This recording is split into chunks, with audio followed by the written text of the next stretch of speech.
ఇన్ని ఉత్తరాలు రాసే బదులు రామకోట రాసుకున్న పుణ్యం వచ్చింది కదండి. నువ్వు నోరు మోస్తావా? అసలు మన రైల్వే గురించి నీకేం తెలిసి మాట్లాడుతున్నావు? ఎక్కడ రైలు యాక్సిడెంట్ అయితే యుద్ధ ప్రాతిపదికన స్టాఫ్ అందరూ అక్కడ ఉంటారు. అవసరమైతే వెంటనే దిప్పుతారు. విరిగిపోయిన పట్టాలు బాగు చేస్తారు, పడిపోయిన బదులు తొలగిస్తారు, తిరిగి ఆ పట్టాల మీద మళ్ళీ కొత్త రైలు పంపిస్తారు. ఎలపైన ఏర్పరుస్తారు, పోయిన వాళ్ళని స్టడీ చేస్తారు, గాయపడ్డ వాళ్ళని స్టడీ చేస్తారు, ఆసుపత్రికి తరలిస్తారు, మెరుగైన వైద్యం అందిస్తారు, వాళ్ళ తాలూకు బంధువులు తెలియపరుస్తారు. ఇన్ని చేస్తున్నా ఇంకా ఉత్తరాలు వాళ్ళ దగ్గరికి నీకు టైం వేస్ట్, మాకు టైం వేస్ట్ కాకపోతే.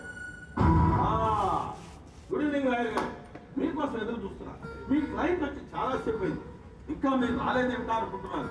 ఏంటి పోయినసారి ఫీజు ఇవ్వలేదా మీ క్లయింట్? అన్ని కేసులు ఫీజు కోసం చేయదు సార్. మంచిది మంచిది. ఆవిడ దగ్గర 4 లక్షలు తెచ్చుకుని లాయర్ అయ్యారు కదా, ఆ విశ్వాసంతోనే రైలు ఎక్కి కనపడకుండా పోయిన ఆవిడ కొడుకు కోసం రైల్వే మినిస్టర్ మీద, సెంట్రల్ గవర్నమెంట్ మీద, టీఆర్ఎం మీద హైకోర్టులో పిల్ వేశారు. బాగుంది. మరి అనవసరంగా పోరాటాలకు పెడుతుంటే ఇది తప్పు అని చెప్పే బాధ్యత మీకు లేదా?